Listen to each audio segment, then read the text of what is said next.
To me, this conference is the perfect marriage of science, sustainability, and gastronomy, and it's something that I think is incredibly important now that there's immense pressure on the environment, and luckily, as chefs, we also have an opportunity to affect some change.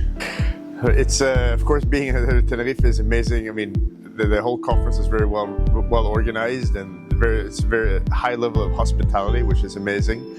I brought ingredients that tell a story about the past, the present, and the future of fishing and seafood, aquaculture, farming in my specific region of the west coast of Norway. There's very high mountains and deep fjords. There's been a very incredible change in terms of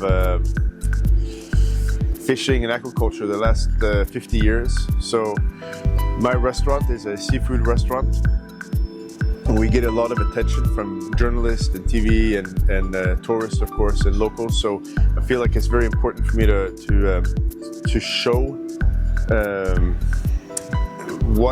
what is a good version of what we should eat. So I brought some historical fish, like some very hard smoked herring and dry cod that was used on ships actually leaving from Tenerife to the Americas. I brought some wild salmon, which is very rare today in Norway. I brought whale and langoustine because they're all good examples of current fishery.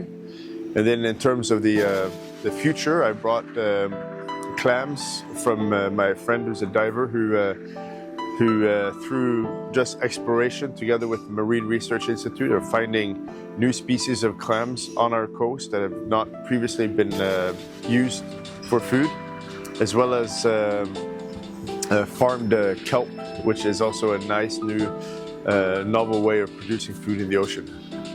Culturally, we don't have a strong we've eaten seafood for survival. We don't have a lot of gastronomy around seafood, so there's very few traditional dishes like you have here in Spain, and there's very little common understanding of quality differences in Norway. So fish is sorted by size, not so much quality.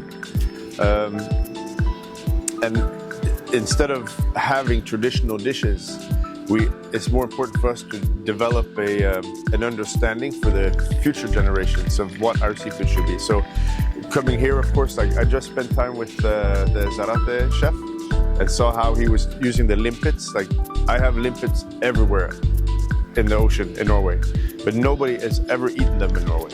So now I have inspiration from the Basque on how to use this type of snail, and I can go home and I can start using this in my kitchen, and then maybe 50 years from now it will be a common ingredient in Norway.